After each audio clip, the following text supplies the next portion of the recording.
Good evening, everyone. This is Robert. RJL Network presents another exciting edition of Fall Classic Baseball. The 1919 One and Gone is on the air. This is the championship game. We are at Forbes Field, featuring the number 10 St. Louis Browns against the number 8 Pittsburgh Pirates. Let's take a look and see how these teams got here. The Pittsburgh Pirates defeated the Brooklyn Robins in the first round 6-1, then knocked off the Philadelphia Athletics, who upset the Reds in their first round 4-3, and then they crushed the Cleveland Indians 11-2 in the semifinal. The St. Louis Browns defeated the Detroit Tigers 6-4, knocked off the Chicago White Sox in a heck of a game 9-7. And then they beat the Chicago Cubs 3-2 in order to move on to this championship game. So the bid will be the Pirates and the Browns tonight. We are at Forbes Field because the Pirates are the higher seed, and they get the home field for this game. John Haverly is first to join us here at Forbes Field. So we're going to go ahead and see what happens tonight, as we will crown a champion in this tournament, and we will also pick an MVP. So hopefully we have a good game tonight between the Browns and the Pirates. And I guess we should get started. Starting pitcher for the Pittsburgh Pirates, their number 1 starter, Babe Adams. 17 wins, 10 losses, a save, a 0.90 whip. Since this is a championship game, I am not going to roll for a bullpen session at all throughout the games. Every pitcher will come in at his B level. I think that is fair for a championship game. So every pitcher comes in at the B level, which was their average level of the game here. I don't want to bring him in at the A level, and I really don't want to bring him at the C level. I thought B would be fair, so I'm going to bring him in their normal level, all pitchers, including out of the bullpen. Michael Peterson now joins us here at Forbes Field. Good to see you, Mike. Hope you're feeling good there. So we are set and ready to go to the top of the first inning. Who will claim this 1919 One and Gone championship? This will also be my final broadcast of Fall Classic Baseball, at least for this offseason. I have 3 weeks left before I start Inside Pitch, and there are a couple of other games I want to get on the board before that season begins. Meanwhile, let's go to the top of the first. Leading off for the Browns is going to be the third baseman, Jimmy Austin. He is 4 for 15 for the tournament. We're going to use red, white, and white dice. Pirates did not have those black and gold uniforms yet. And that's what they're going to have here at Forbes Field. So, if everyone is set, let's play some baseball. Who will win the championship? 62, and a 1-12 is a strikeout. That's a 16. That's not going to be a strikeout. That's instead going to be a ground ball to first base, taken care of easily there by Vic Sayer, and he's going to tag the bag himself for out number 1. And now we will see Joe Gideon. He is at second base for the Browns. He was 5 for 13 for the tournament. Adams will pitch. 46, that's off the ballpark card. That is a 1, and against a righty, that is going to be a triple for Joe Gideon. That is a 1, and again, all right, that's going to be a hit hard right in all the way down, right into center field. That's going to go all the way to the wall, and Joe Gideon's going to have a 1-out triple. So he will slide into third. As you can see, he is batting right, and here a 1 is a triple. So big time there here at Forbes Field as he hits that to the deepest part of the ballpark. And the next batter will be Jack Tobin. He's in left field, and he is an MVP candidate. He was 8 for 13, and he does have a bomb. So he is definitely an MVP chance. Gideon on at third, 1 out. The infield will play. The infield's going to play. They're going to play in early, I think, with the runner on third. Adams will pitch. 14, that's going to be an out. And that's going to be a ground ball right back to the pitcher. Gideon's going to hold at third base, and the throw will go to first for the out. Actually, it says refer to white die from original roll. If die roll number is a 1, runner advances. That is a 4. That's going to be an out. So Tobin is out at first, and Gideon holds at third, and that is 2 outs. Ground ball right back to Adams. And that will now bring up this guy, first baseman, George Sisler. Yes, one of the greatest of all time. He is 7 for 15 for the tournament, and he is also an MVP candidate. Gideon on a third, now 2 outs here in the top of the first. Adams, 64. That's going to be an out. And that's going to be a hit hard, but that's going to be a fly ball hit to straightaway center. And Carson Bigby is going to make the play. They get a triple, but they don't get anything after that. No runs and a hit for the Browns. And we will go to the bottom of the first.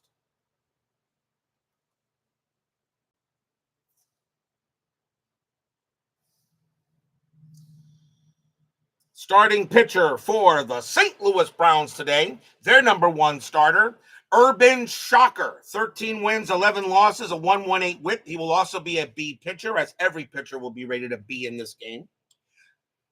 What do I think about the Cobra going to the Hall of Fame? Should have happened long ago, along with Dick Allen. Absolutely, no problem. Dick Allen should have been put in a long time ago. No problem with either one. Leading off for the Bucks is going to be Carson Bigby. He is 5 for 15 for the tournament. He is also an MVP candidate. Shocker will go ahead and pitch. And 26. And against a righty, it's going to be a base hit. Bigby will go ahead and lead off a single for the Bucks. And now we will bring up Billy Southworth, Hall of Fame manager. He is in left field, and he is 4 for 12 for the tournament. Cutter Historical joins us here at Forbes Field, as Cutter says Vegas has Pittsburgh -2. Pitch from Shocker, 56, and that's going to be an out.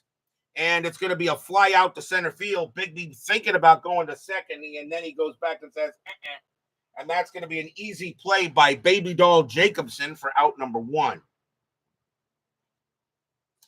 Next batter will be another Hall of Fame manager, Casey Stengel. He is in right field, and Stengel is 4 for 12 for the tournament.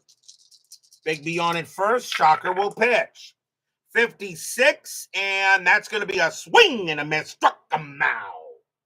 That's the first strikeout for Urban Shocker, another great baseball name. He had 86 of them in 1919, 2 down.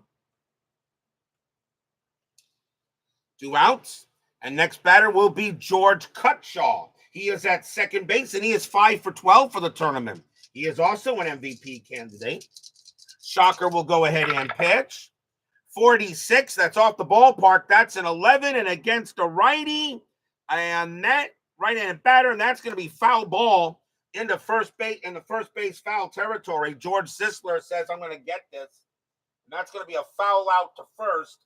And that will end the inning. No runs and a hit for the Bucks. No score after 1.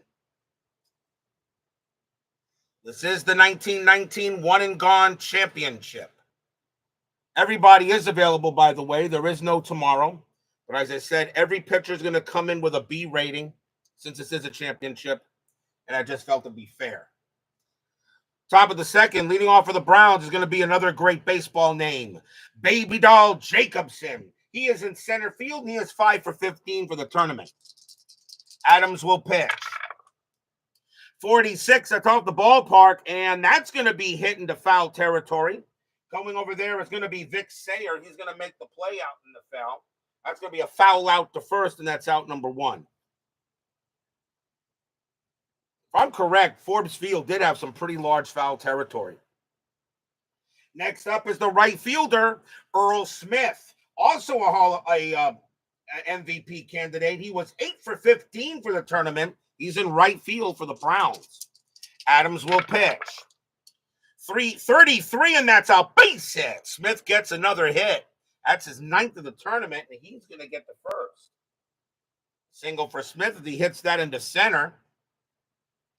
And now the Browns will bring up the shortstop, Wally Gerber. He is 6 for 15 for the tournament. This Browns team has been hitting. Smith on it first. Adams with the pitch. 51. That's a 16 no strikeout. That's going to be a possible error, and that is a possible one base error on the third baseman. Going after that is Barber. Barber's error rating is a 5. He didn't make many errors, but he will make one here, and that's going to be bobbled. He's going to drop it. Everyone will be safe. A 1-5, he makes an error, and that's a 4, and he does. Bad play by Walter Barber, and that's going to be an E5. It's a one base error. First error on the Pirates. So that probably would have, if that was a good play, may have been gotten one, but that's going to be an error on Barber. And now the catcher, Hank Severide. He is 5 for 12 for the tournament. So now runners at first and second after the error. Adams looking at Barber saying, you've been doing a good job at the plate, man, but, Adams will pitch. 66, that's a 16, and Severide is going to put the Browns on the board first as he smacks one deep past short and shoots the gap and rolls all the way to the wall.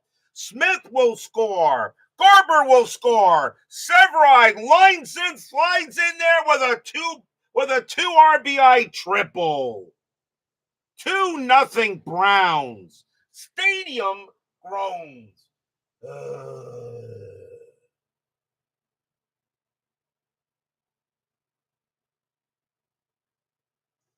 2 RBIs for Hank Severide as a 66 is a clean triple, and that shoots it, and the Browns take a quick 2-0 lead. And that will bring up the pitcher, Urban Shocker. 138 average and 4 RBIs in 1919. Infield's going to come in as the Bucks don't want anyone to try to get the run. Don't want any more runs. Adams will go ahead and pitch. 33, and he walked him. Adams gives up the walk to Shocker. And that's going to be the first walk given up by Adams, and Shocker will trot to first. Urban Shocker says, DH? I don't need no stinking DH. Runners at the corners and 1 out. The batter will be Austin.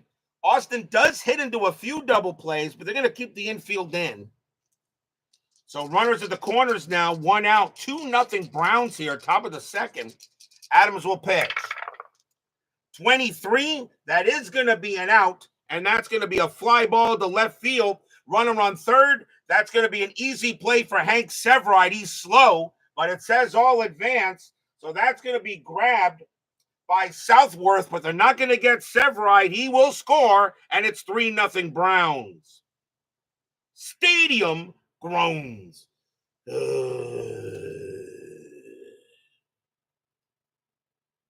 So Hank Severide comes through on a sacrifice fly by Jimmy Austin, a sacrifice fly to left. So now 2 away. Shocker, of course, stays at first. And now the batter is Gideon. Gideon got a triple his first time up. Adams looking on. Now a 3-0 Browns lead. Pitch from Adams. 34. That's a base hit. That's going to be a single. Base hit to right field. Urban Shocker will advance on a weak or an average arm. Right fielder is Casey Stengel. He does have an average arm. Shocker's going to go to third. Stengel gets it, but Urban Shocker it was deep enough, and Stengel will go ahead and throw that in. But now runners at the corners as Gideon now gets his second hit of the game. And now the very dangerous Tobin. Tobin is 0 for 1. Runners at the corners, 2 outs. Browns already have 3 runs here in this frame. Adams will go ahead and pitch. 32, and that is going to be an out. And that's going to be a fly ball hit to right. This time Stengel will easily make the play, and he'll put it away for the out. 3 runs on 3 hits, 1 error, a sacrifice fly, and a walk. And we go to the bottom of the second inning as the Browns have jumped out to a 3-0 lead. Phoenix Knight joins us here at Forbes Field.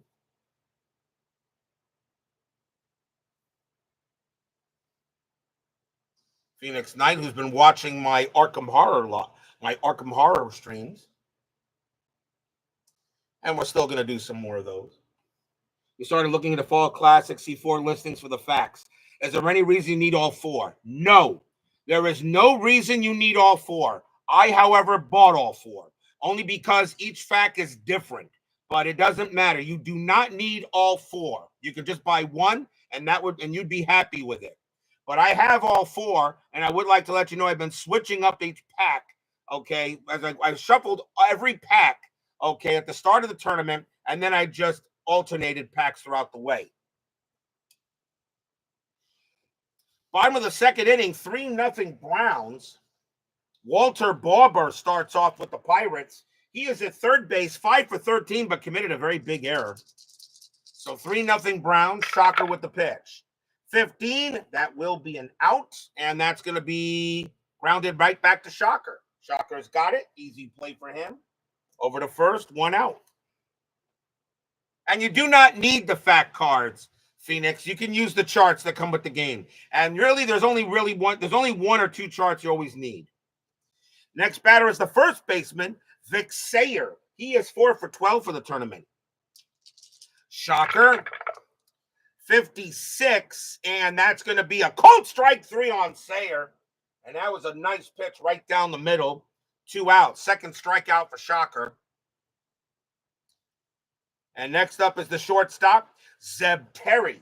Terry is 4 for 11 for the tournament. Shocker will pitch. 53, possible strikeout, the 9-0. So it's a possible range. It's going to be a range play. And that is as a range play to third base. Third base for the Browns is Jimmy Austin. He's not bad. His range is a 9. And it's just going to get by him for a base hit. Wow, just got out of his outstretched glove. And Terry's going to reach first. So a single for Terry. And that is a possible, if the tweet results in a single, it's a base hit, then roll again versus the fielder's E rating. So it's out now. I should have checked. That's also a possible error. So it's a single plus a throwing error. So now so it's a single or an infield single. It's picked up by the third baseman, Austin. His error rating is an 11. Does he make a throwing error trying to still get Terry? Yes, he does, and Terry's going to be safe at second. So instead of just him being on first, that's going to be a single and an error. So that is an E5, a single and an E5. First error on the Browns.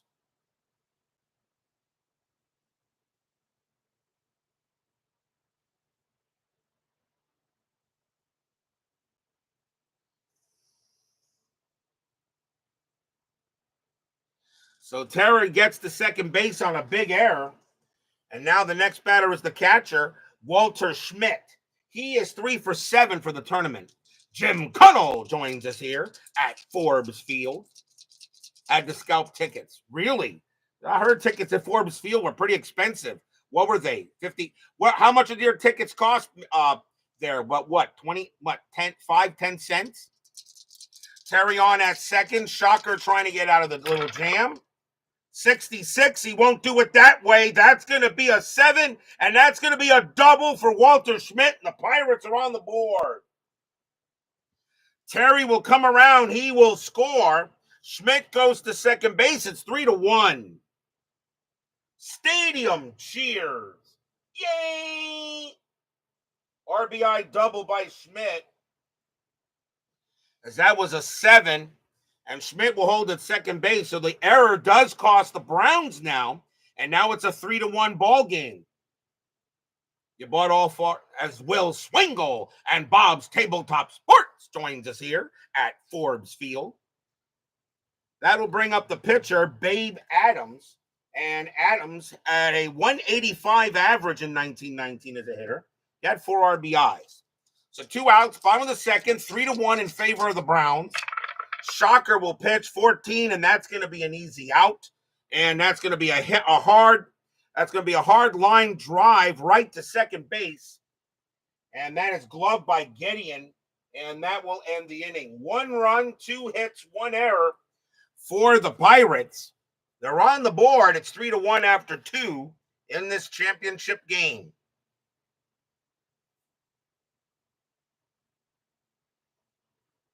We go to the top of the third.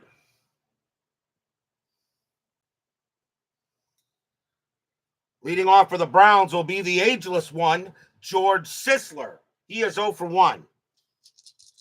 3-1 Browns. This is the championship. This will be my final fall classic baseball game for the offseason. Adams will pitch. 64. That will be an easy out. And that's going to be a hard line drive to right. Gloved easily by Stengel. That's out number 1. Sisler hitting him hard, but not where they were at. Here comes Baby Doll. Baby Doll is 0 for 1. Doug Hunt joins us here at Forbes Field. Adams pitches. 22 base hit. Jacobson will hit one past third, and that'll be a single for him.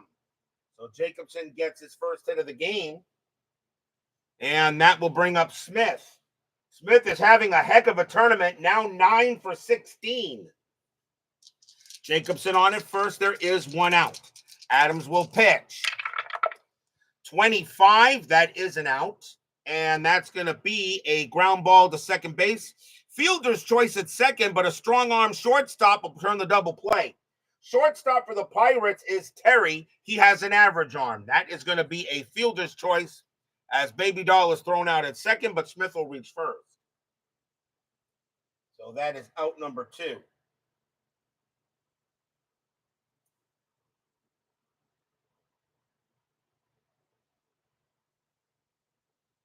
So 2 outs. Batter now is Gerber. Gerber reached on an error his first time up. 3-1 Browns. Adams with the pitch. 66, that's hit hard, and that is on the button for a triple. I'm trying to use the on the button rule. So that is on the button for a triple. The question is anybody over there to try to maybe make a play on the ball?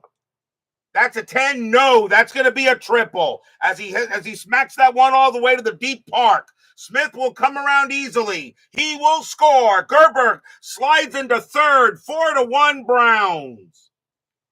Stadium groans.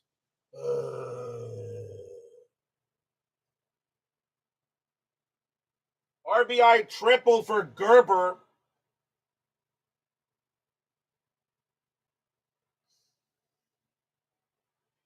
And that is the 4th triple, I believe. That's the 3rd triple hit by the Browns in this game. So Gerber winds up on a 3rd. Here comes Severai. Severai got a 2 RBI triple his first time up. David Vega and JAA join us here at Forbes Field for the championship. Adams will pitch. 22, and that's a 15, and it's a base hit. Severide slaps that one right through. Gerber will come in. He will score. And the Browns are opening it up. It's 5-1. Stadium groans. Action going on right now in the Pirate bullpen as Babe Adams definitely having some issues here. May go to the bullpen. Remember, everybody's available on deck for this game. And the Browns will now send up Shocker. Shocker walked his first time up. 2 outs, top of the 3rd, now 5-1 Browns. Fans here at Forbes Field a little bit shell-shocked. Adams will pitch. 63, and that will be an out. And that's going to be a ground ball hit to third base. Barber's got it, and he is going to throw to second to get Severide, and that will finally do it. 2 runs on 3 hits for the Browns and a fielder's choice. But they have a 5-1 lead going in the bottom of the 3rd. As I said, this will be my last fall classic game for the offseason. I still have games I want to get on the board. I want to get some hockey bones on the board. I want to get maybe a History Maker baseball game or 2 on the board. I do have that as well. And of course, I'm still playing Arkham Hard. The demo game for the 1983 Inside Pitch season is 2 weeks from today. We are only 2 weeks away from that demo game between the Philadelphia Phillies and the Baltimore Orioles. That is December 29th. That will be at noon for that date. Bottom of the third, 5-1 Browns. Top of the order for the Bucks. Here's Carson Bigby. He got a single his first time up. Shocker will pitch. 43, and that's gonna be an out. And that is a ground ball hit to first base. And that'll be handled there by Sisler. He'll take it to the bag himself. First out. Here's Southworth. Southworth is 0 for 1. Dice Baseball Digest joins us here at Forbes Field, or otherwise known as Mr. Tony Porter, the guru of fall classic baseball. I'm using the card. I'm drawing a card every play. I'm not using the dice charts. I just kind of like the fat cards. Since I got them, I like drawing them. Pitch from Shocker, 53. That's a possible strikeout. The 18 is too high. So that's a range play now, and that's a single, a possible range for the single, plus a line down the line to right field. So let's see what this is here. So it's a second baseman, and that is Joe Gideon. His range is an 8. So with 1 to 8, he'll make the play. And nope, that's going to be a base hit for Southworth.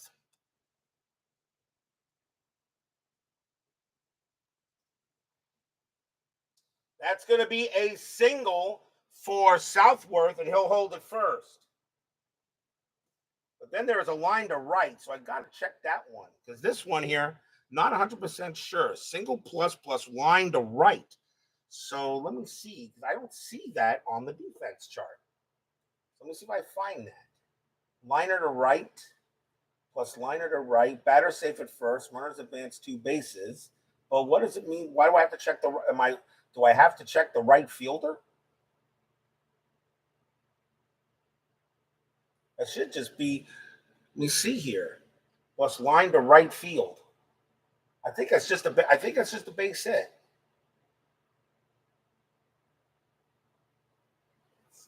a base hit. All right. Southworth's going to be at first.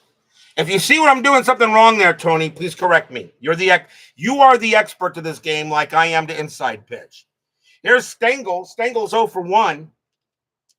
Southworth on it first. 1 out. Brown's already up 5-1 in this game. Shocker will go ahead and he would. That's right. You would always need to roll twice. That is correct. So Southworth will go ahead and he will pitch. 41. That's a walk. So that's an easy walk for Stengel. And now the Pirates got something going on here.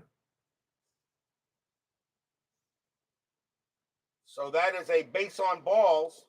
And now runners at first and second with 1 out. The batter is Cutshaw. Cutshaw is 0 for 1.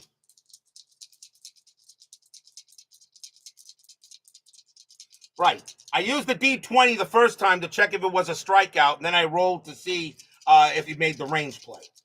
So runners at first and second. Shocker will go ahead and he will pitch.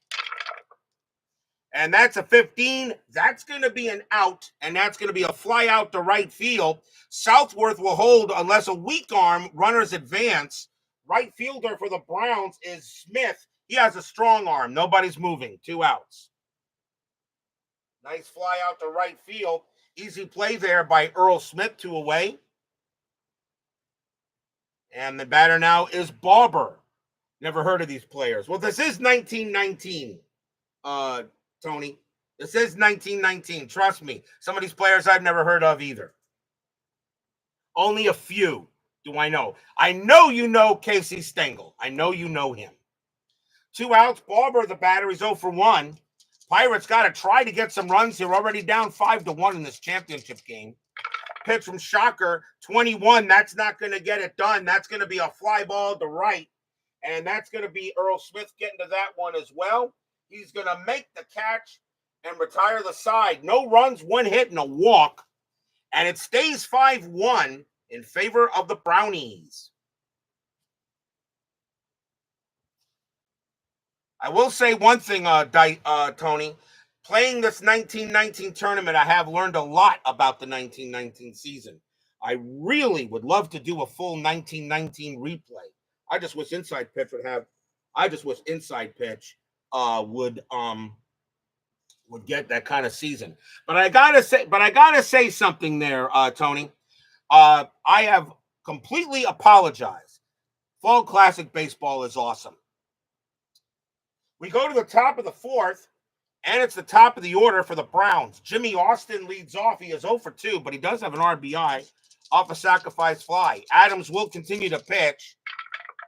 And that's a 66 that is smacked right past first and into the corner. Austin's going to go ahead, try for second. He'll get in there standing up. That's going to be a stand-up double for Jimmy Austin. And all the Browns are doing is hitting. Action going on in the bullpen right now for the Pirates. Don't know how much longer they're going to leave Babe Adams out there, even though this is 1919. But this is the championship. Here's Gideon.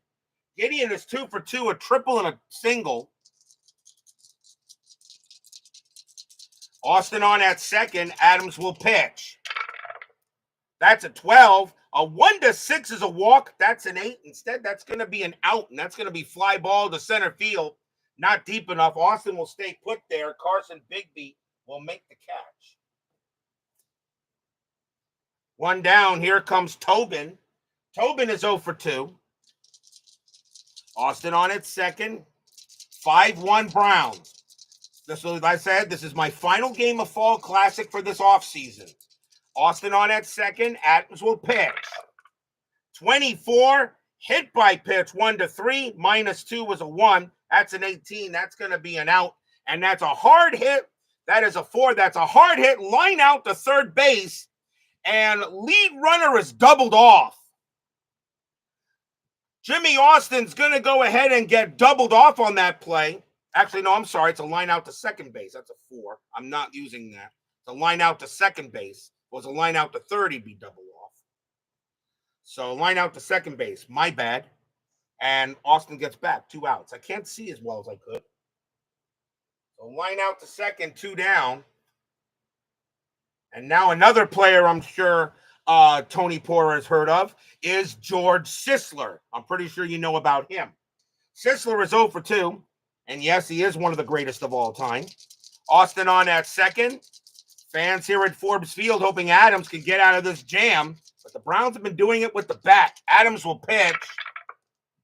55, that's not going to do it. Crack. That one is hit hard right up the middle, and that's going to roll all the way to the wall, and that's going to be a double. Austin will come around from second. He will score. Sisler stands in there at second base. 6-1 Browns.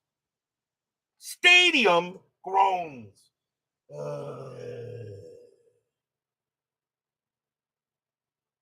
RBI double for George Sisler. That's his 8th hit of the tournament. And he gets in there. Now 6-1. And the next batter is Baby Doll. Baby Doll is 1 for 2 with a single. Sisler on at second base. The fans here at Forbes Field are beginning to realize they may have to wait for the next one-and-gone tournament. Or, of course, for the up-and-coming 1983 Inside Pitch season. Sisler at second base. Adams will still pitch. But if he gives up another run, he's out of there. 52. That's a possible strikeout. 17 is too high. We're going to check it's a possible error now. And that is a possible error on the pitcher. Adams' error rating is a 0. There's no need to even roll the die. That's right to Adams. He's got it. He'll throw to first for the out, and that will do it. Ground out to the pitcher. 1 run on 2 hits for the Browns. RBI double by Sisler. We go to the bottom of the 4th.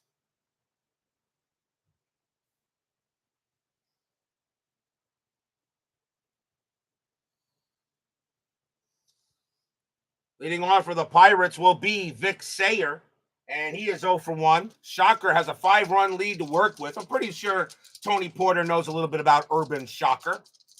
Sayer will go ahead and pitch, or Sayer, I should say, or receive the pitch. 24, that's a hit by pitch, 1-8. -1 makes him a 7. That's a 3. Plunk, ouch. He hits Sayer. Shocker will go ahead and plunk Sayer and send him to first. First hit batter of the game. And because this is 1919, I'm not using the 3-hit batter rule.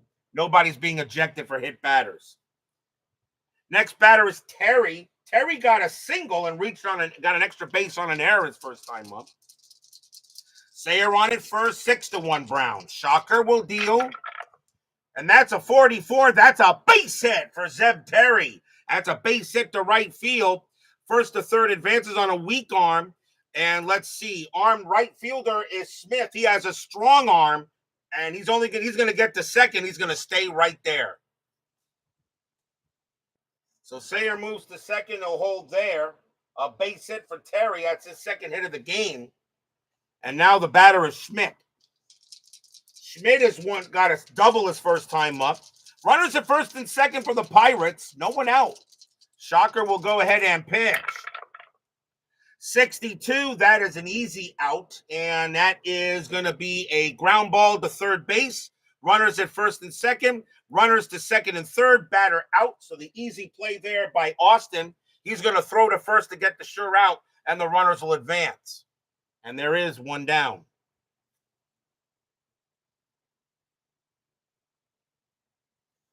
The runners advance there on a ground out to third.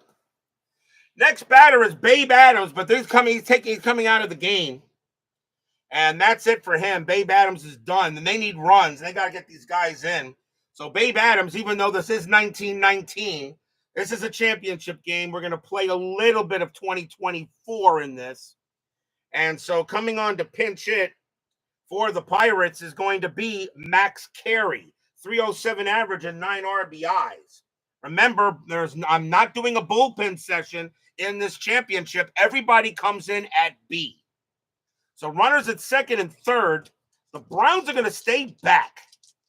Only though this is the fourth inning. 6-1. Shocker is going to pitch to Carey. Shocker with the pitch. 25. That is going to be an out. And that is a fly ball to center field. First to third holds. Faster, super fast runner advances. Sayer is an average runner. He ain't going anywhere. 2 outs. It was not hit deep enough. So Carey hits one, but not deep at Forbes Field. And that's going to be 2 outs. And now the batter is Big B. Big B is 1 for 2. Shocker trying to get out of this jam here. Sayer on at third, Terry on at second. Shocker is 28 years old here in 1919. 2 outs, bottom of the fourth. Pirates trying to get some runs. Shocker will pitch.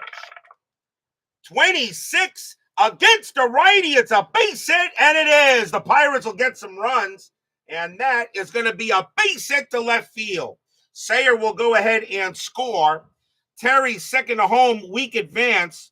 Average or strong arm risk. Left fielder for the Browns is Tobin. He has an average arm. And I think you hold Terry here. They're not going to send Terry. They're going to hold him, and I think that's the right call. It's 6-2. Still plenty of time left in the game. So Sayer comes in to score. Terry holds at third. RBI single by Big B. There were 2 outs, but he decided to hold.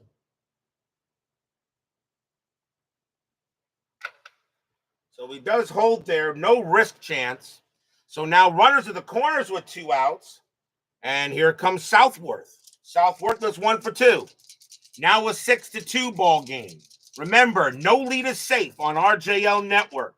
I might as well just say it that way instead because it doesn't matter whether I'm playing inside pitch or this game. Shocker will pitch to Southworth.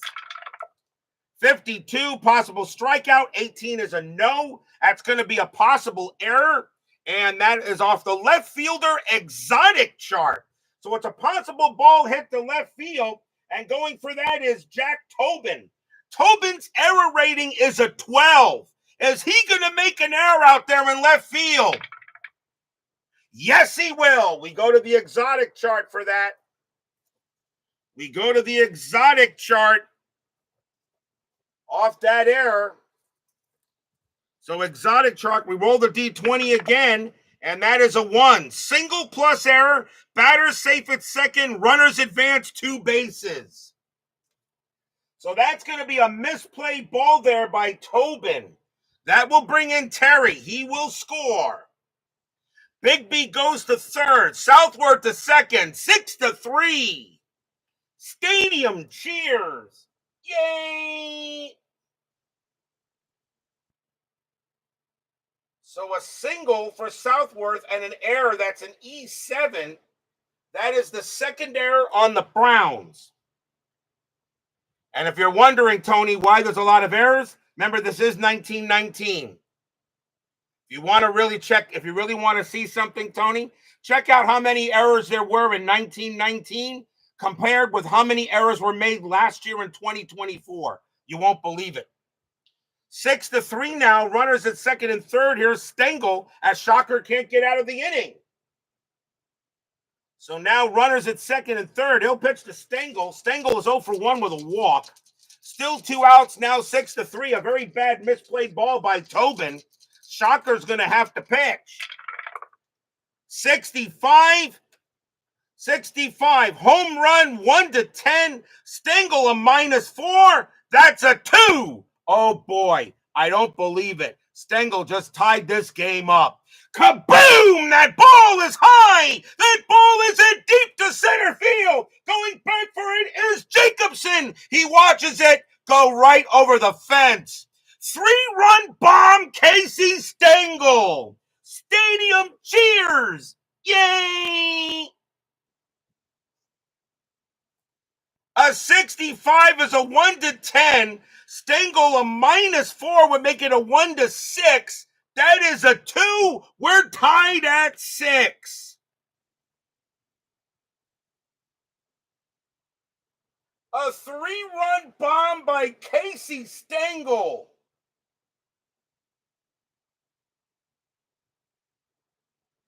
And we're tied. Stengelese. Metsy.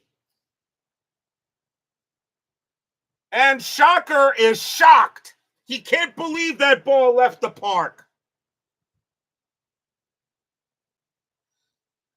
As Clee baseball fan joins us here at Forbes Field. Tied at 6. No lead is safe at RJL Network. Next batter is George Cutshaw.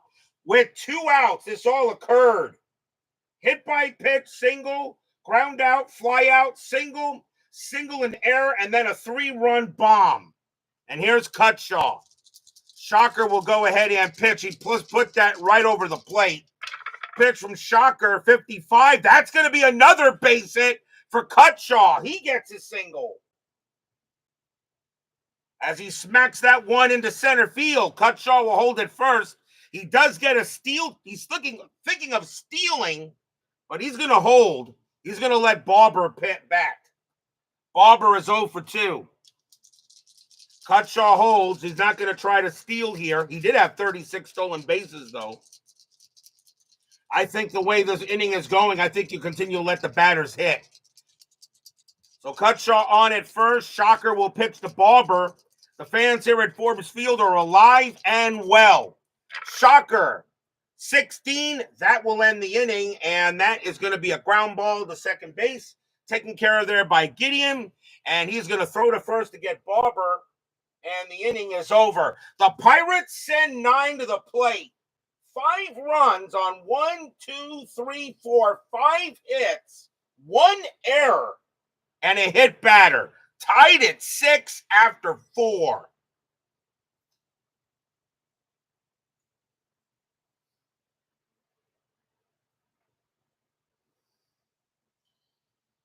We go to the top of the 5th. Leading off for the Browns is going to be Earl Smith, and he is 1 for 2, singled. Pirates are going to go to the bullpen, and everybody's available, including starters.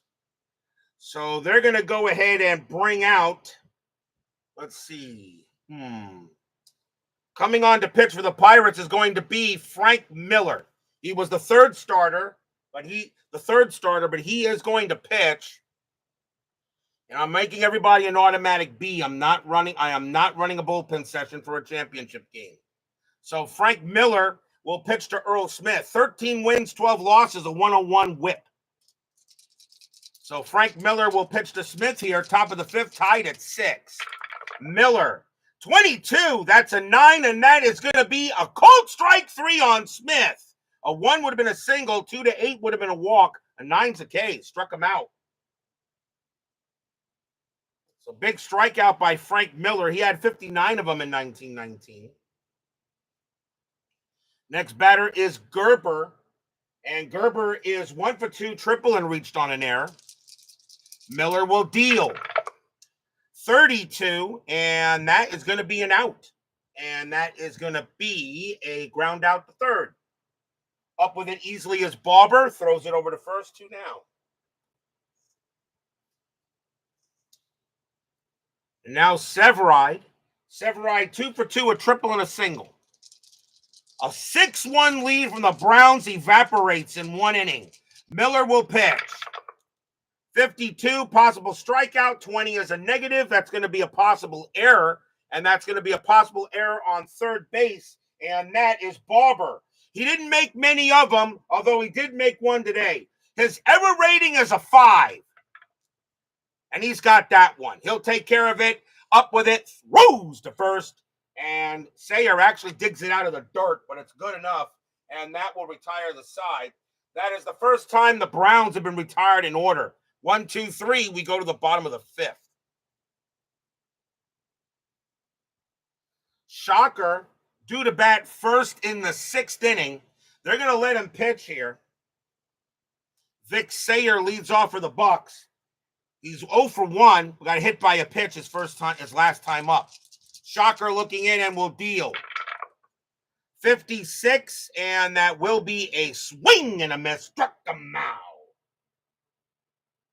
And that is the 3rd K for Shocker. 1 down. As I said, didn't have many of them. He had only 86 in 1919. Here's Terry, 2 for 2 with 2 singles. Shocker up with the pitch. 66, and that's a 17. And that's going to be a base hit. Terry just misses a triple. He's going to wind up. That's a hard hit ball. It's going to bounce off the wall. Terry's going to stay at first and like it. Terry has his 3rd hit of the game. 3 for 3, all singles. As right now, this game could go anywhere. And I thought the Browns were running away with it. Terry on at first. He does get the steal sign. He's not going anywhere. The steal rating is only a 9. Here comes Schmidt. Schmidt 1 for 2 with a double. 1 out. Bottom of the 5th. Tied at 6. You wanted a good championship game? You got it. Shocker. He'll go ahead and pitch. 54. That's off the 54 chart. And that's a men on base, a possible wild pitch or pass ball. And if it's a 5, and Shocker is a 1 to 3, that's going to be ball 1. They will do it again. Shocker did not have many wild pitches in 1919. They will do it again. Shocker will deal. 23, and that is an out. And that is going to be a ground ball to third base. Terry, runner to second, batter out. So easy play there by third base. Austin's got it. Terry got a good enough jump. The only play he had was the first, 2 down.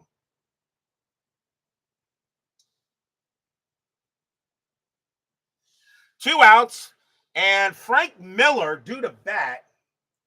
And let me look at his batting card. I don't think they got plenty of pitchers available. Everybody is available. And I think you're going to bat here, I think. Let's see. Miller. Let's see here. Nah, he'll come out. Frank Miller does his job. He's coming out of the game, and they will bring on a pinch hitter. And coming on to bat for the Pirates is going to be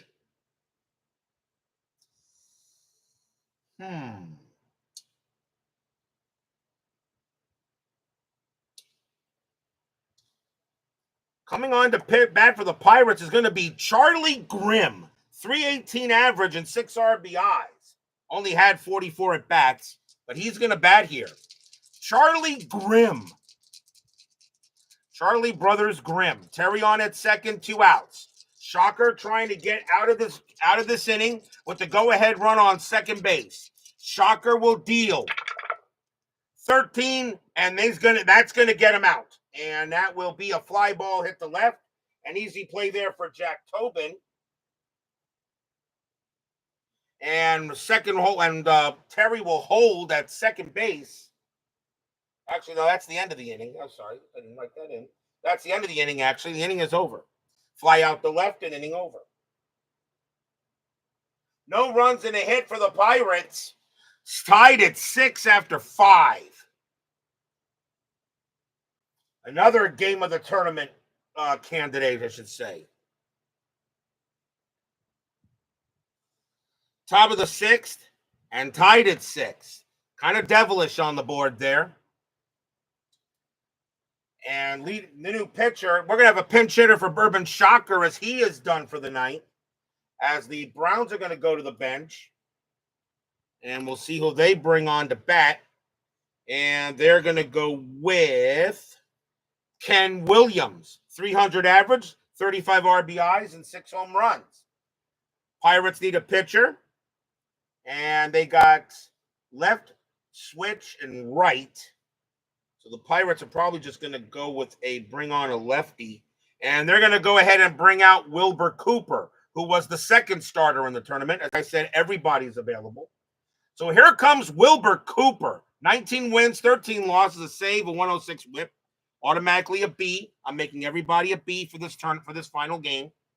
So Cooper will pitch to Williams here to start the top of the 6th with everything tied at 6. Cooper with the pitch.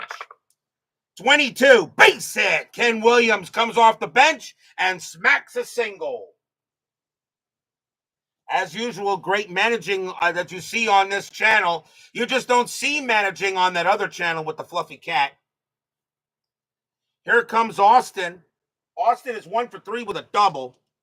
Williams on at first. Really he's got stealing ability. He had 7 stolen bases.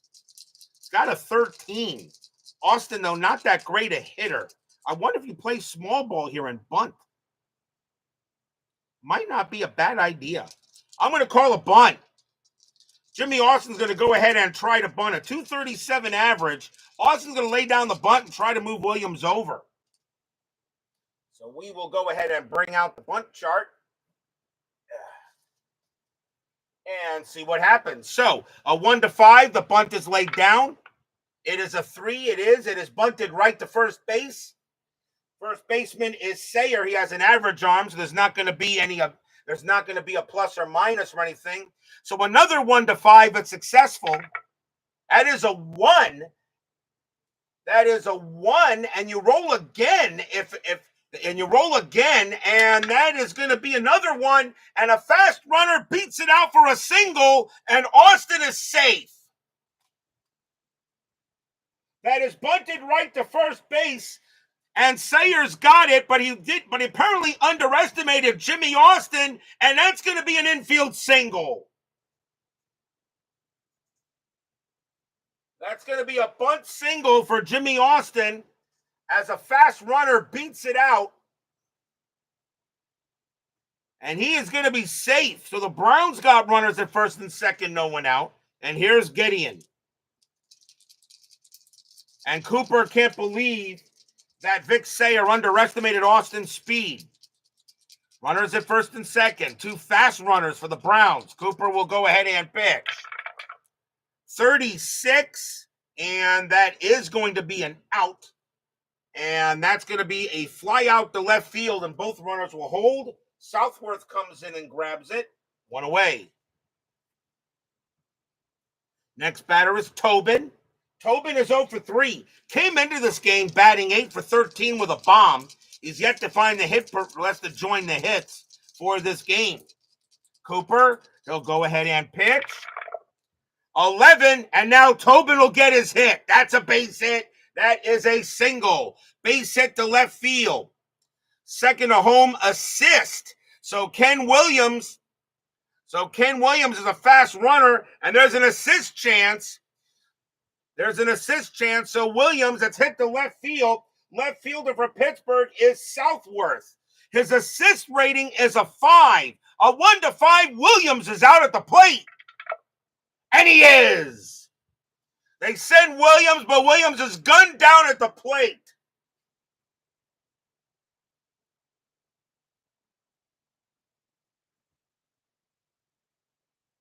Austin will go to third, and Tobin goes to second, and there is 2 outs.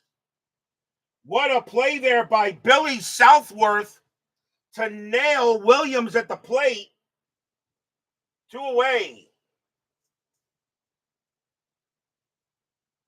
So Williams cut down at the plate. The runners will move. So I'll give Tobin a credit for a double on that one. And now the batter is Sisler with 2 outs. What a throw by Southworth to go ahead and nail him. So 2 outs now, top of the 6th, but runners still threatening for the Browns. Cooper will pitch. 52, possible strikeout, no possible error. And that is a possible error on the third baseman, and it will be 2 bases. Third baseman is Walter Barber. His error rating is a 5. This is the 3rd error chance for him.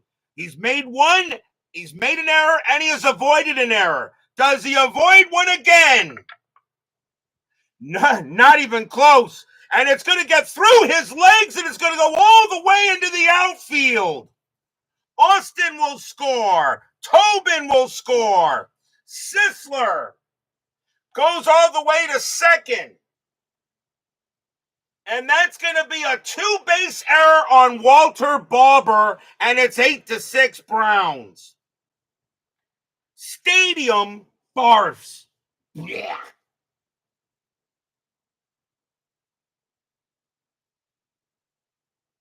Walter Barber makes his 2nd error of the game. That is the 2nd error on the Pirates in the ball game. And now it is 8-6 in favor of the Browns. Walter Barber's error rating is a 5 at third base.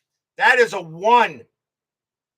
And he does not, and that is the 2nd error he's committed, as both errors on the Pirates were on him.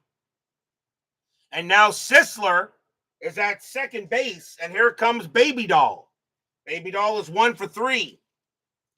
2 men out. Now an 8-6 Browns lead. Cooper can't believe that it went right through his legs. Cooper will pitch to Baby Doll. 35, and that's going to be an out. And it will be a hard hit. Line drive right to third. Barber grabs that one, and the inning is over.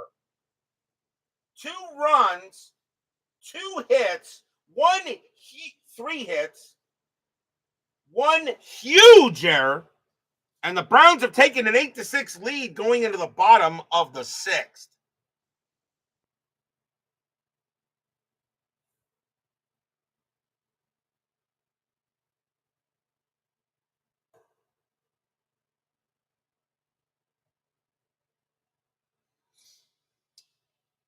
Top of the order for the Bucks. Here's Carson Bigby. They have 3 lefties coming up in this game, and the Browns need a pitcher.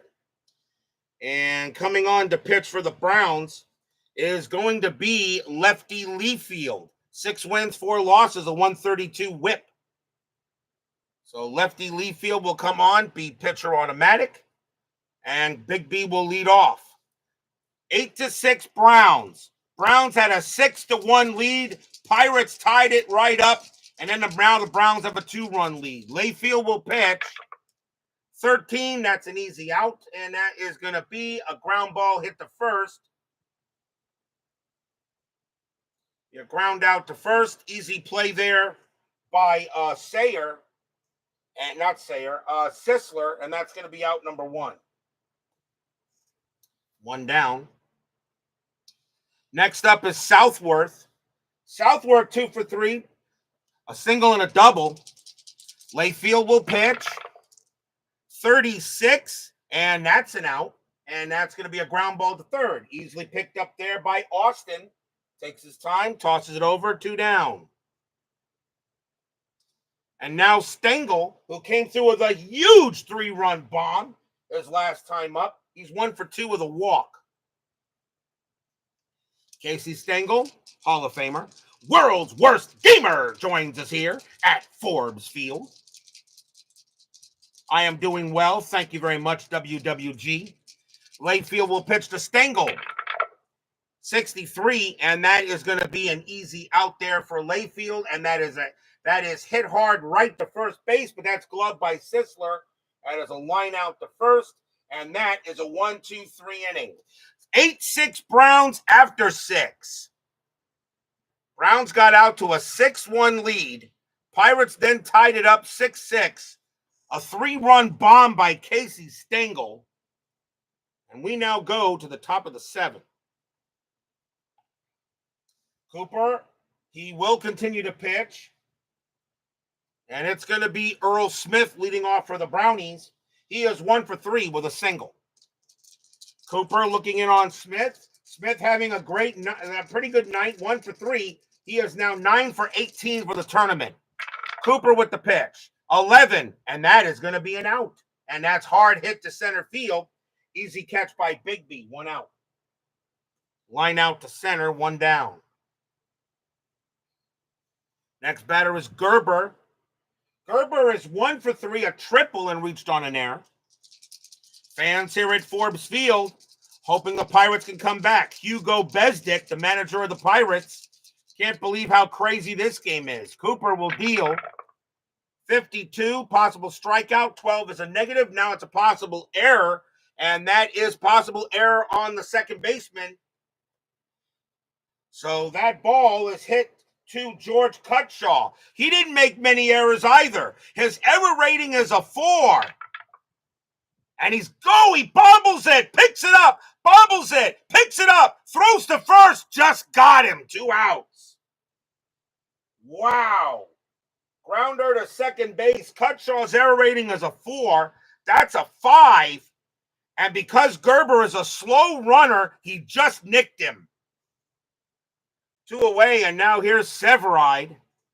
Beatles Eternally joins us here at Forbes Field.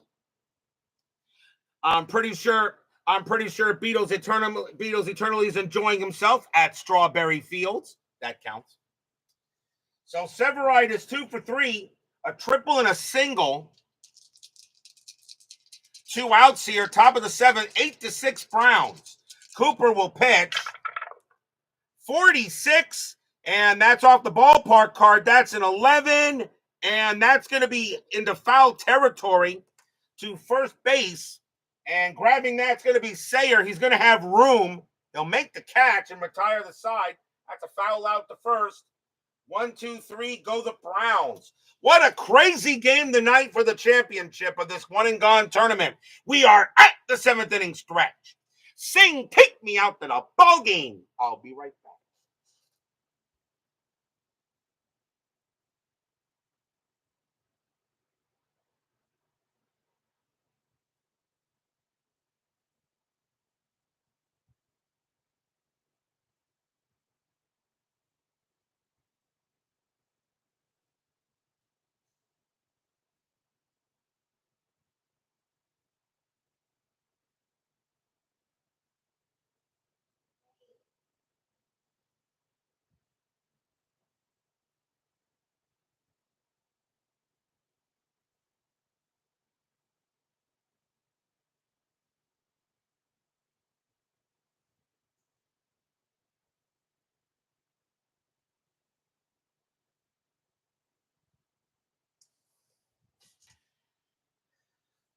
Once again, I would like to state this is as a programming note.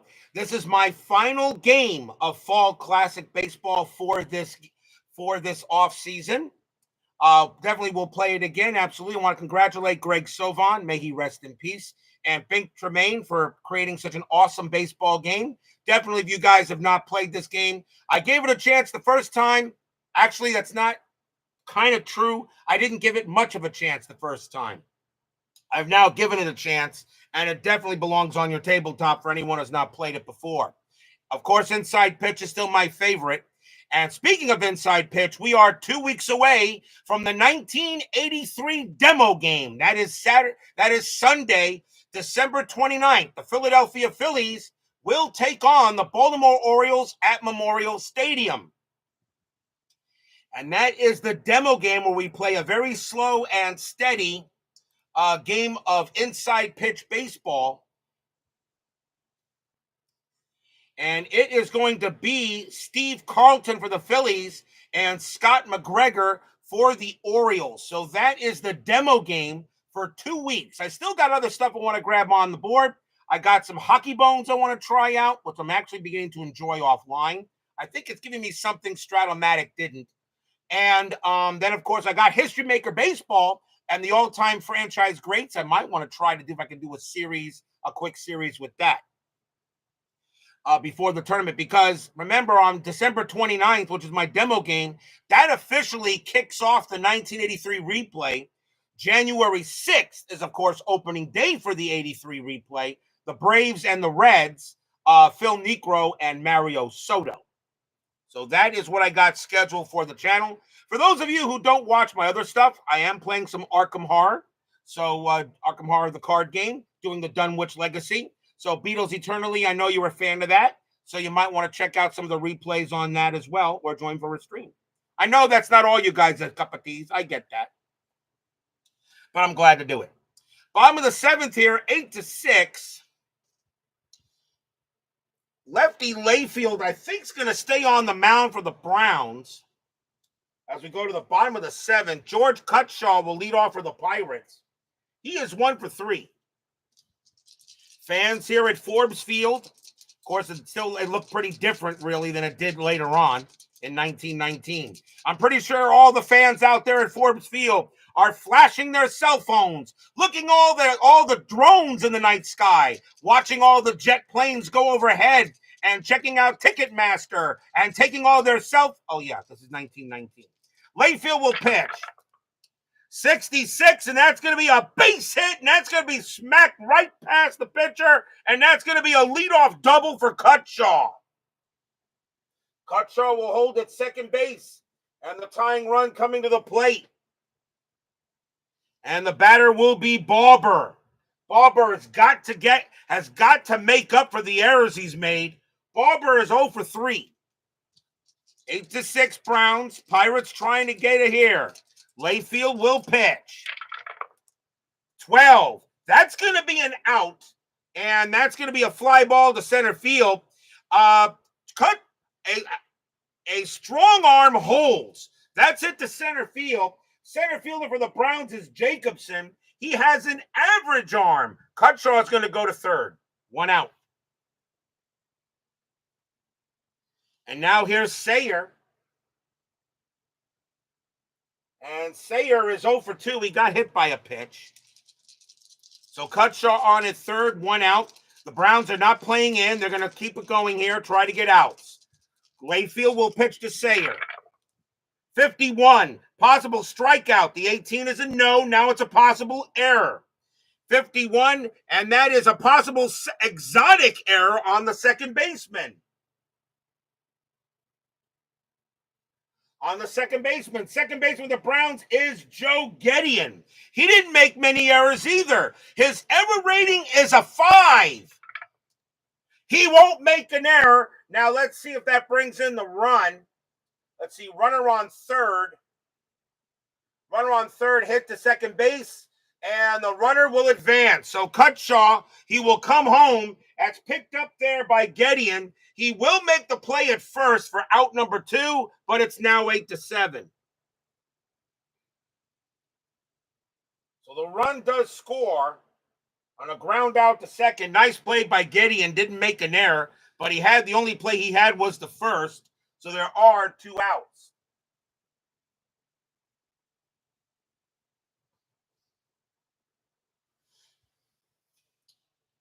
Next batter for the Bucks is Terry. And Terry is having a great night. He is 3 for 3.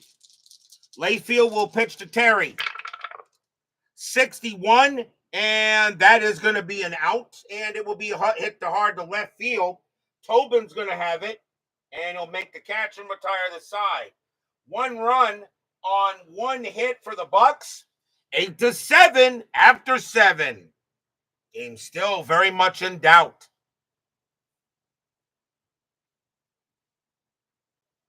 Top of the 8th. Cooper, he's due to bat second in the inning. Layfield due to bat right now. They're going to pull him, and that'll be it for him.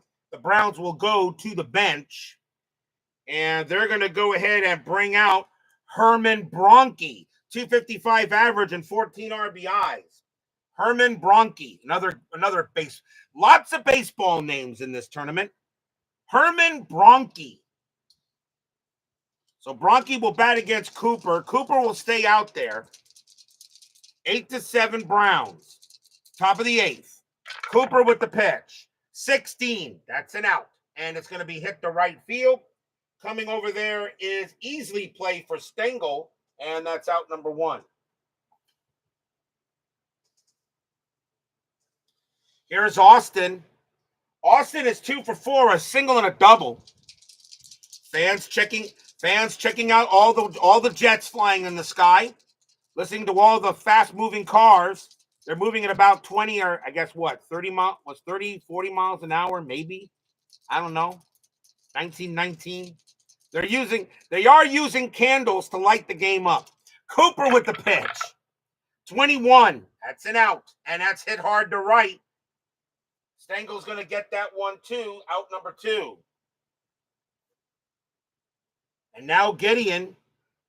Gideon is 2 for 4, a triple and a single. Cooper sets up. Fans here at Forbes Field hoping Cooper can get it done. Pitch coming. 65, and that is going to be an out. It is hit hard and deep to center field, but Gideon did not have any home runs. That's usually a home run chance, but that is hit very deep to center field. Carson Bigby going to the track near the wall, but it has no chance of getting out, and he's going to make that catch, and that is going to be a 1-2-3 inning for Wilbur Cooper. We will go to the bottom of the 8th.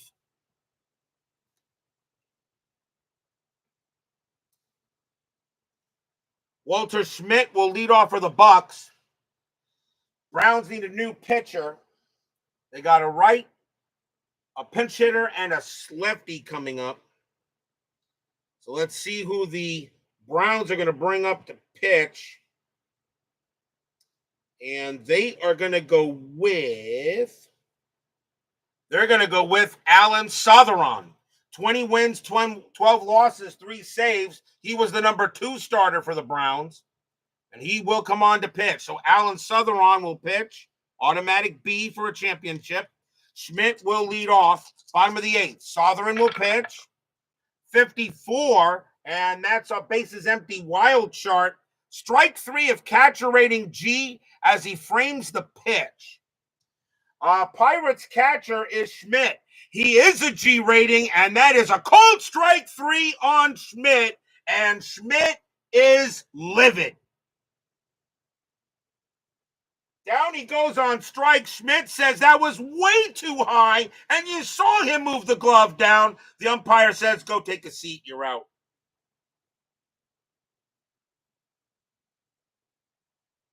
Actually, it was Severide, my bad, not Schmidt. Severide made the claim, but he's still a G rated. So 1 out.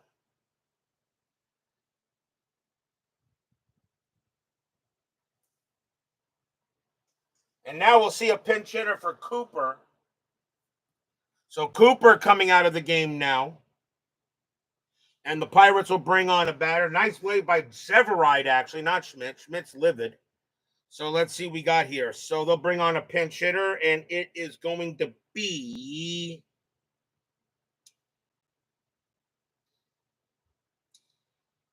they are going to go with Fred Nicholson. 273 average, 6 RBIs and a homer in 1919.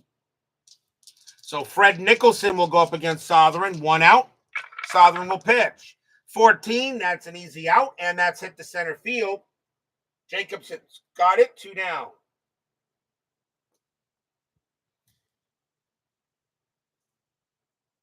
And now here's Big B. Big B is 2 for 4, 2 singles. Sotheron Gets the sign from Severide. Southern will pitch. 25, that's an out, and that's going to be hit hard right to first, and that's going to get picked up by Sisler.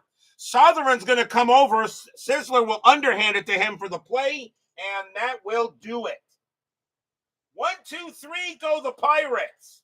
They are down 8-7 after 8, and the Pittsburgh Pirates are running out of outs.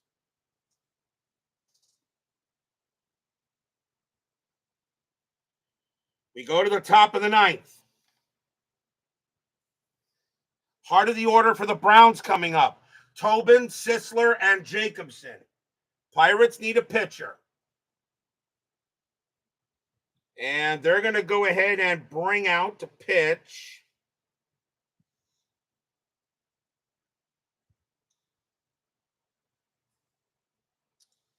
Who are they going to bring out the pitch? They're going to go with Hal Carson. 8 wins, 10 losses, a 109 whip. And he's an automatic B, as that's what we're using for the championship game. So Hal Carson will come out to pitch for the Pirates. Jack Tobin leads off. He is 1 for 4.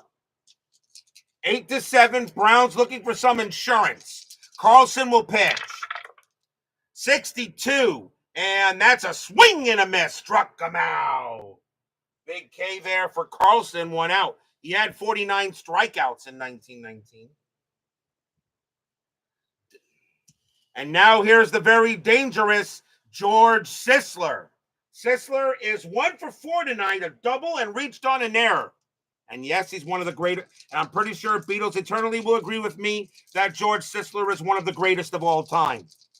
Carlson will go ahead and pitch. 45, that's an out.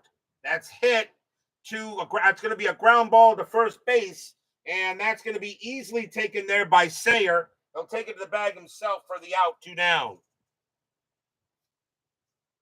2 outs. And now here's Baby Doll Jacobson.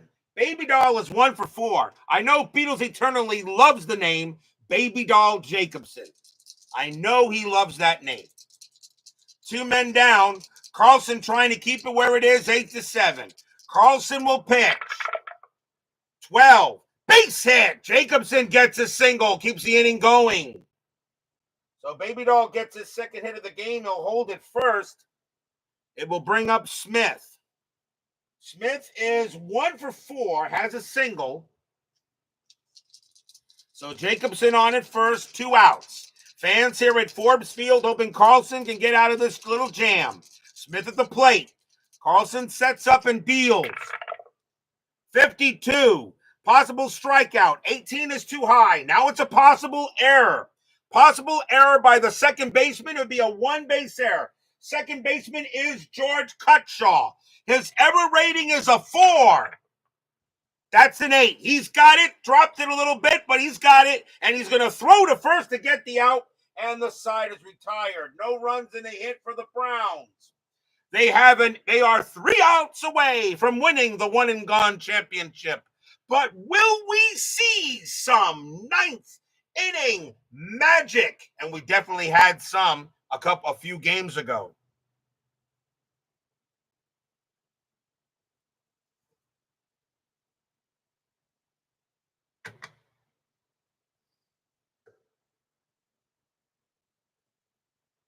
Bottom of the 9th inning. Alan Sotheron is going to stay on the mound. He had 3 saves, and he is one of the better pitchers that the Browns have. They're going to keep him on there, but he's got to go through the top part of the order for the Pirates. Billy Southworth leads off for the Bucks. He is 2 for 4 with 2 singles. Fans here at Forbes Field hoping the Pirates can make a comeback. They remember what the Cubs did to the Cardinals a few nights ago. Sotheron will pitch. 33, and he leads off with a base hit. Southworth will get on base. The tying run is aboard.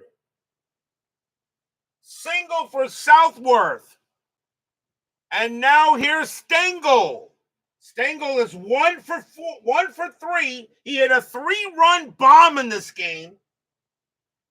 Southworth is a threat to steal. He hits the steal sign. I'm not going to send him. They're going to leave him on there. Hit and run, however, might not be a bad idea. Stengel is a B-grade hit and run. That might not be a bad idea. But Stengel's a good hitter, though. I haven't done many hit and runs. I've not done many hit and runs. But I think in this case, you got nobody out. I think you just go ahead. And swing away here. Southworth is a fast runner, though. Hit and run might not be a bad idea.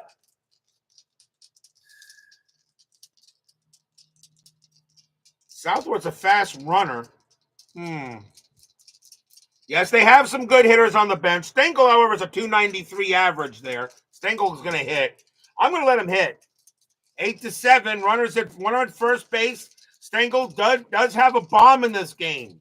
Sotheran looking in on Stengel. Fans at Forbes Field. Stengel's going to bet. He's going to swing. 45. That's an out. And that's going to be a ground ball to the pitcher. Ground ball to the pitcher. It could be a double play, but a weak shortstop arm. It's a fielder's choice. The shortstop for the Browns is Gerber. He has a weak arm. It's only going to be a fielder's choice. So Wally Gerber has a weak arm. Sotheran turns around, fires to second to get the one. Stengel will take over at first, and that's it. They get the one out, though. That is not a double play because Gerber has a weak arm. So that's a fielder's choice. And now here's Cutshaw with one out. Yes, I see. You're right. Cutshaw was bat. He is 2 for 4. Stengel on it first. Cutshaw very good at hit and run. But you're not doing that now. It's one out. You got to swing. Sotheran looking in on Cutshaw. Fans here at Forbes Field hoping Cutshaw can come through with a hit. He had 3 home runs in 1919. Sotheran will pitch. 51. Possible strikeout. 1-2. That is a 1. Cold strike 3 on Cutshaw, and he can't believe it. That is a 51. It's a KD defense. A 1-2 would be a strikeout. And that is a 1. He got him. Cutshaw cannot believe it. The umpire rings him right up. 2 outs. Cutshaw cannot believe it. What a pitch by Sotheran. It was right there. It just painted the black. 2 away. And the last chance for the Pirates is Walter Barber. Barber has had a rough night. He is 0 for 4. He's committed 2 errors, both errors for the Pirates. He has had a rough night. Fans here at Forbes Field, you bring in Max Carey. I've already used him, but actually, I do have another guy I can bring up. And we're going to do this. Barber is what? Barber is my third baseman. I do have third baseman on the play. Barber is going to come out of the game, and the Pirates are going to go ahead and bring out Possum Whitted. So coming on to pinch hit for the last chance for the Pirates is Possum Whitted. 389 average and 21 RBIs in 1919. He will take over at third if this game goes any further. Possum Whitted. Stengel on it first. Whitted is not a home run hitter, but he can bring in a run. 2 outs. Sotheran looking in on Whitted. The fans here at Forbes Field hoping Possum is not going to play Possum. Stengel on it first. Threatens, but he stays put. Sotheran's going to go ahead and get the sign from Severide. Severide says, I'm ready. Sotheran says, so am I. The fans are loud. Sotheran will pitch. 35, and that is going to do it. That's going to be an out, and it's a fly ball to center field. Coming in for it is Baby Doll Jacobson. He goes again to his right, puts out his glove. Blop, and the ball falls into it. That's your game. That's your tournament. The St. Louis Browns are your 1919 one and gone champions. Stadium barfs. Blech. No runs and a hit for the Pirates. And the St. Louis Browns are going to win the 1919 one and gone. Big victory for them. And yeah, they're going to go ahead and mob the field. Why not? I usually like only doing that for inside pitch, but why not? They're going to go ahead and mob the field as the St. Louis Browns are your 1919 one and gone tournament champions. Final line score and my choice for MVP coming up. Do not go away.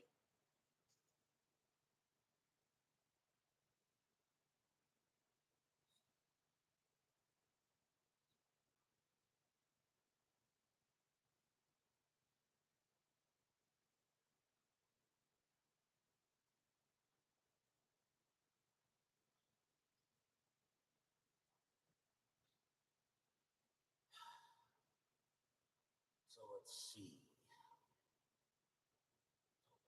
One for 5. He's going to be 9 for 18. Sisler finished 1 for 5. 8 for 12. Earl Smith finished 1 for 5, so 9 for 20.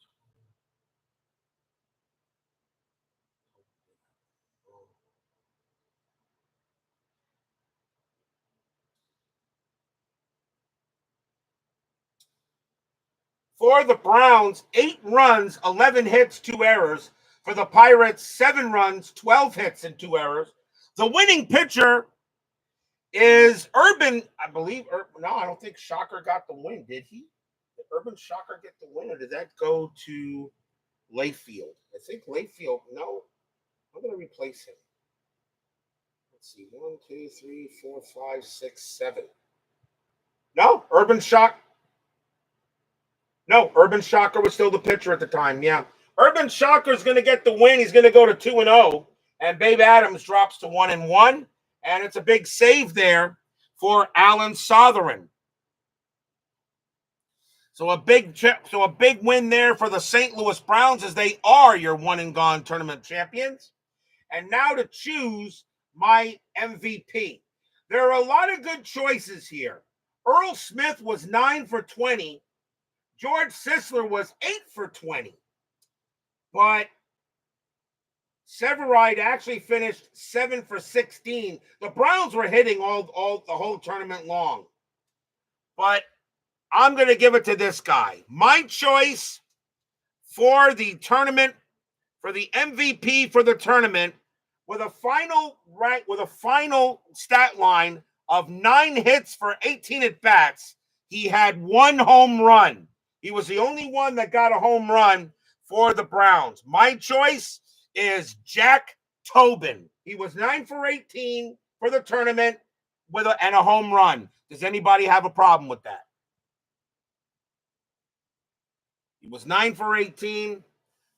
Jack Tobin had a great season in 1919. He had a .327 average, 57 RBIs, and 6. Matter of fact, Jack Tobin was one of the first players to hit a bomb in the tournament.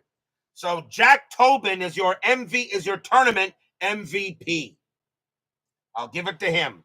I could give it to Sisler, but Jack Tobin was batted .500 and he had a bomb. He's the only one that had it. I could have given it also to Urban Shocker, who was also 2-0, finished 2-0 for the tournament, but he gave up a lot of runs in this game. So I'll give it to Tobin. Jack Tobin is my choice for the series, for the tournament MVP. Congratulations to him and the St. Louis Browns. Well, that completes the 1919 tournament. That also completes my games of Fall Classic Baseball. It may return in the next off season. We'll see what happens there. May do another one and gone tournament. We'll see maybe what year I may choose. Maybe another dead ball era game, or maybe a season that inside pitch doesn't have. We'll see what we do for that. So again, programming note: the 1983 inside pitch demo game Slated for December 29th at noon, the Phillies and the Orioles, the two World Series teams that met that year. It'll be Steve Carlton against Scott McGregor. That's the matchup there. And I still got some more, and we still have 3 weeks to go before opening day for the inside pitch season for 1983, which will be the Braves and the Reds, Phil Niekro and Mario Soto. That is Monday night, January 6th. That's when we will start that. Thank you all for joining me tonight. Please leave a like on your way out the turnstiles. I think this game deserved it. Subscribe if you're not done so, and make sure you hit the darn bell. Stay safe, stay healthy, stay smart, stay strong, and we'll see you guys next time. The St. Louis Browns, the number 10 seed in this tournament. They are the 1919 one-and-gone champions. They win it tonight over the Pirates, 8-7. They are your winners. Jack Tobin is your MVP. We'll see you next time, guys.